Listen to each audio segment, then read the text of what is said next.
Mari belajar politik untuk Indonesia yang lebih baik.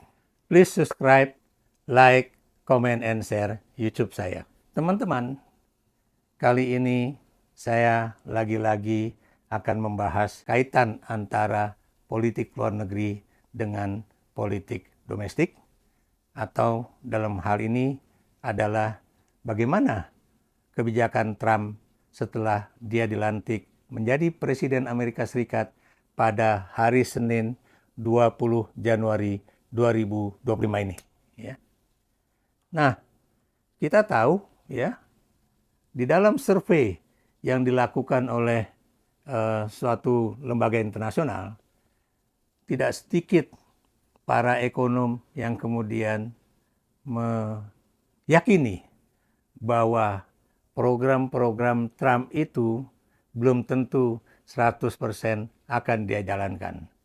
Maksudnya, yang namanya Trump itu adalah seorang yang realis dan juga pragmatis, dan Trump biasanya lebih galak dalam bicaranya, tapi di dalam pelaksanaan kebijakannya itu bisa saja jauh lebih smooth atau lebih baik dibandingkan dengan galaknya dia dalam berpidato pada saat kampanye. Tapi para ekonomi itu juga meyakini bahwa akan terjadi suatu problem yang juga akan berpengaruh pada ekonomi internasional.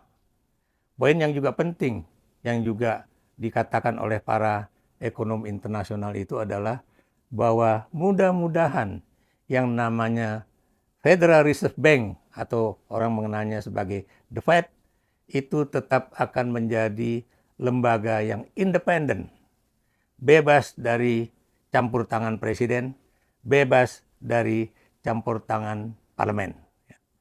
Kenapa? Kalau The Fed kemudian ikut tunduk dalam kekuasaan atau dari permainan kekuasaan, ini tentunya Amerika Serikat akan benar-benar kacau. Dan kemudian kebijakan yang dibuat oleh The Fed ini juga Anda tahu berpengaruh ke dalam ekonomi internasional, khususnya dalam bidang keuangan atau perbankan. Nah, mari kita lihat apakah kira-kira poin-poin apa saja yang sangat penting yang akan saya bahas sekarang ya.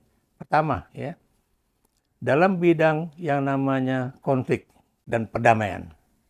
Apakah kemudian Donald Trump yang adalah seorang mediator dalam perdamaian ya bilateral antara UAE, kemudian juga negara-negara Arab lainnya, Bahrain ya, dan kemudian juga dengan negara yang lain termasuk Maroko, termasuk dengan Sudan ya. Tapi saya akan bicara dengan dua negara saja, yaitu UAE, Uni Emirat Arab, dan Bahrain itu dimoderasikan oleh Donald Trump.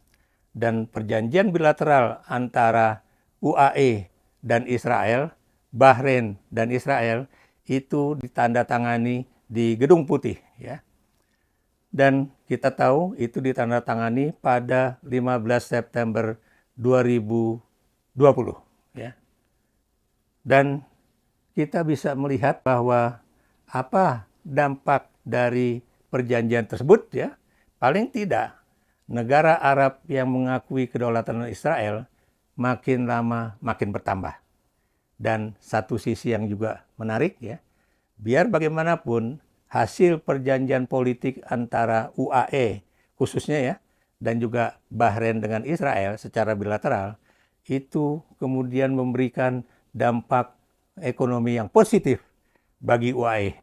Saya beri contoh ya, UAE akan mendapatkan keuntungan ekonomi, yakni perdagangan bilateral antara Israel dan UAE itu akan meningkat dari 3 miliar US dollar menjadi 5 miliar US dollar dalam 5 tahun mendatang sejak 2020 tersebut ya. Dan di setiap tahun itu akan ada peningkatan sebesar 0,5 miliar US dollar atau 500 juta US dollar per tahun. Ini tentunya keuntungan ekonomi bagi UAE. Walaupun kita tahu secara politik UAE tentunya harus menanggalkan dukungan mereka kepada Palestina. Kita juga lihat ya, perjanjian antara UAE, Bahrain, dan Israel itu disebut sebagai The Abraham Accord ya. Kenapa dikatakan The Abraham Accord ya? Karena kita tahu Abraham atau dalam orang Islam menyebutnya Ibrahim ya. Ini adalah seorang rasul, seorang nabi yang bukan hanya nabinya orang Ibrani ya, tapi juga ini adalah rasul juga di dalam agama Kristen dan juga tentunya di dalam agama Islam ya.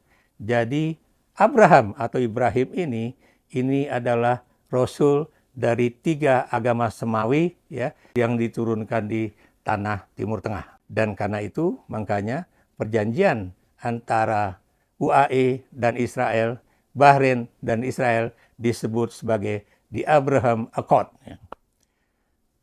Trump tentunya juga masih menginginkan agar mereka yang selama ini bertentangan dengan Israel itu kalau bisa juga mengakui kedaulatan Israel dan ini akan memberikan suatu kedamaian di wilayah Timur Tengah sana.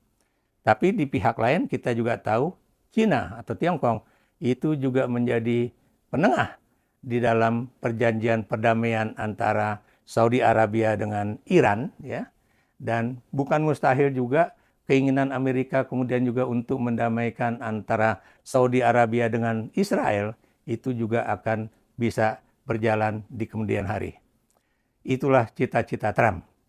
Nah, dalam artian konflik perang dan damai, kita juga tahu janji Trump untuk menyelesaikan konflik antara Ukraina dengan Rusia.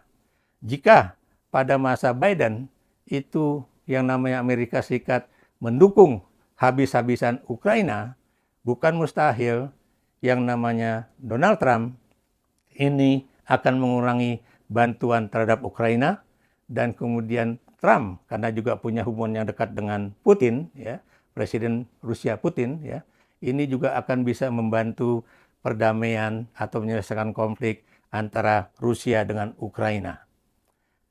Dan kita juga lihat lagi apakah kemudian Trump juga kemudian akan mengurangi bantuan kepada NATO atau masih akan terlibat begitu kuat di dalam menjaga stabilitas keamanan di Eropa dan apakah dia akan tetap bergabung dengan NATO, ini juga akan kita lihat ya. Nah, sekarang kita lihat bagaimana kebijakan-kebijakan Donald Trump yang selama ini boleh dikatakan menggemparkan dunia ya. Saya beri contoh misalnya ya, Trump yang akan dilantik 20 Januari 2025 ini atau dini hari waktu Indonesia bagian Barat ya, 21 Januari 2025, itu dia selalu mengkampanyekan bahwa dia akan melakukan suatu program deportasi massal.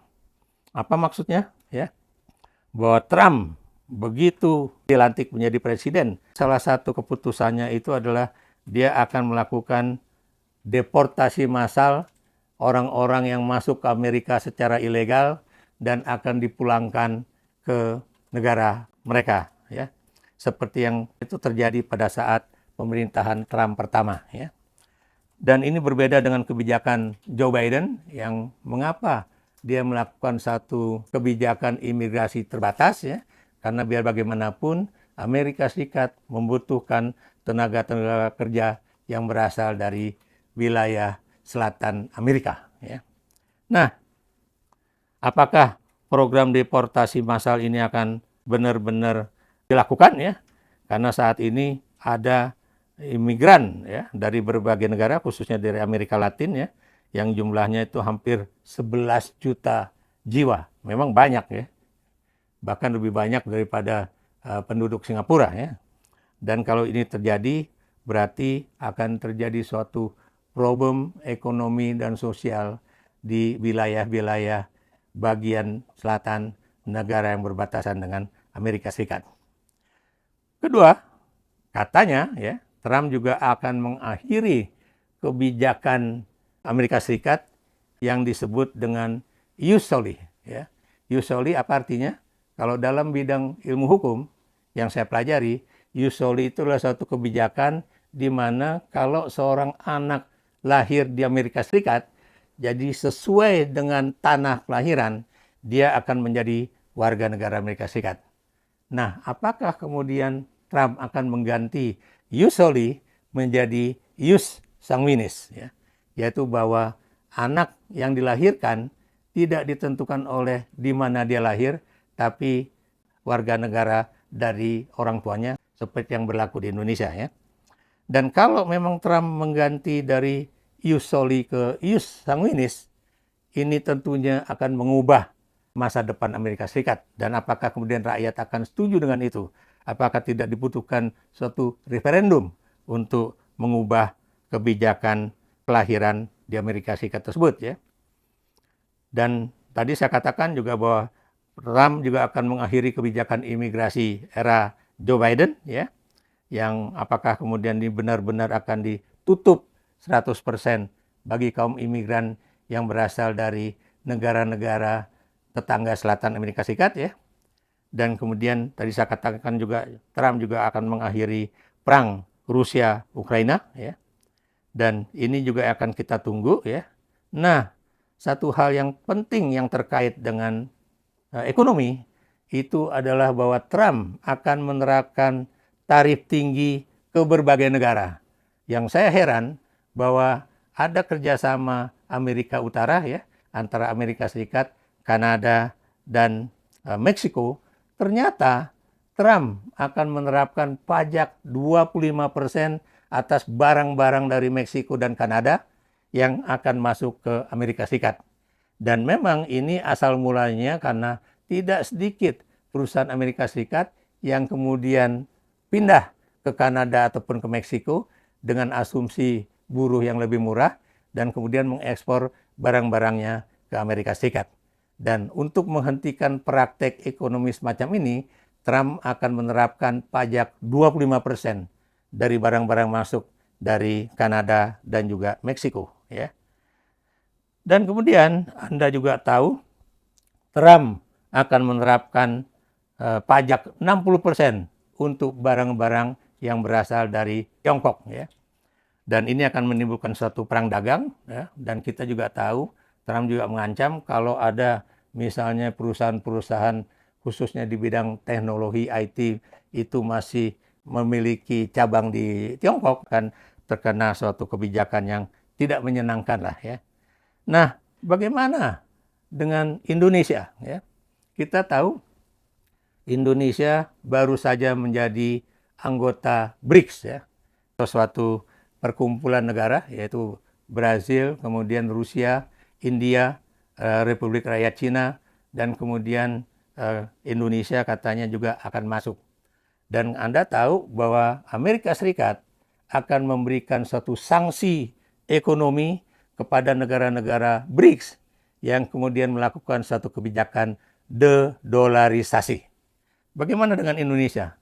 Saya ragu apakah Amerika Serikat juga akan memberikan sanksi yang berat kepada Indonesia. Kenapa? Karena kita tahu kebijakan Indonesia, walaupun kita punya perjanjian mengenai penggunaan mata uang, ya, dengan beberapa negara ASEAN, ya, dan juga dengan Cina, ya, bahwa kita bisa saling membayar dengan mata uang kita sendiri, ya, kalau terjadi ekspor impor.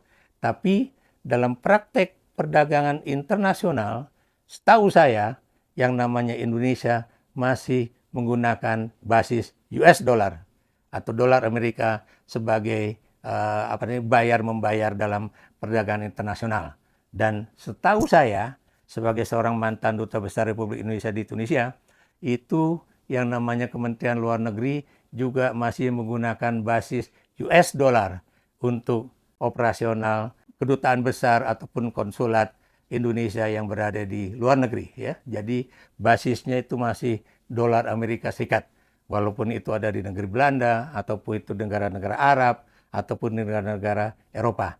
Basis TPLN-nya, tunjangan penghidupan luar negerinya itu masih menggunakan US dollar. Operasional KBRI juga masih menggunakan basis US dollar. Dari apa yang ingin saya katakan, kita bukanlah negara yang melakukan suatu de-dolarisasi secara penuh dalam perdagangan internasional kita. Nah, kita juga tahu bahwa Presiden Prabowo itu selalu mengungkapkan bahwa politik luar negeri kita itu adalah friends to all, enemy to none, ya, atau 1000 teman itu terlalu sedikit, satu musuh kebanyakan. Dan karena itu Presiden Prabowo juga menginginkan agar hubungan kita dengan Donald Trump atau dengan Amerika Serikat itu juga akan semakin membaik. Lagi-lagi kita juga tahu bahwa tidak sedikit perusahaan-perusahaan Amerika Serikat yang masih beroperasi di Indonesia. Dan juga Donald Trump sendiri itu setahu saya ada juga usaha-usaha dengan pemilik modal di Indonesia untuk kemudian membangun hotel ataupun tempat-tempat rekreasi di Indonesia yang ada joinnya dengan Donald Trump.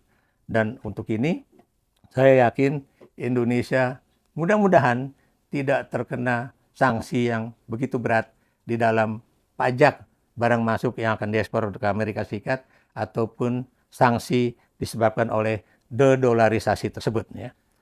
Satu hal yang harus kita perhatikan mengenai kebijakan Amerika Serikat kepada Timur Tengah, khususnya Palestina dan beberapa negara lain, ya, itu adalah rencana Amerika Serikat untuk memindahkan sementara penduduk dari Gaza sekitar 2 juta orang untuk dipindahkan beberapa negara termasuk Indonesia.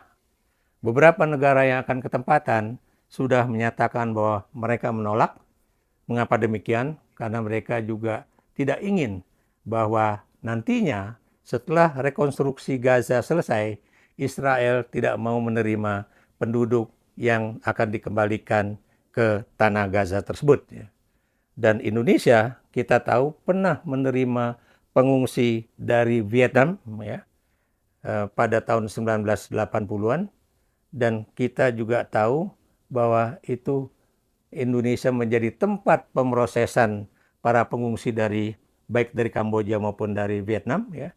Dan sangat sulit bagi mereka untuk kemudian dikirimkan ke beberapa negara-negara barat, ya, termasuk Amerika Serikat.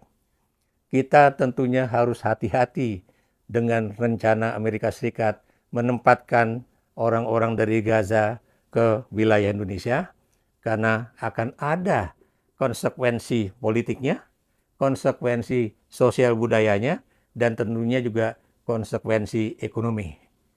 Inilah yang menjadi persoalan kita, apakah kita nantinya menerima penempatan sementara orang-orang dari Gaza ke bumi Indonesia. Dan satu hal juga yang juga akan dilakukan oleh Donald Trump, yaitu pemotongan pajak, ya, bahwa pajak perusahaan ini juga akan dipotong, ya, dari 21% menjadi 15%. Nah, ini yang kemudian tidak adil.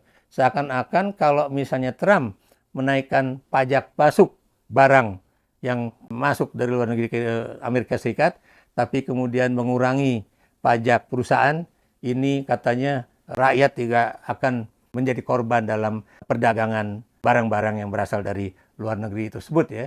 Buat saya enggak juga.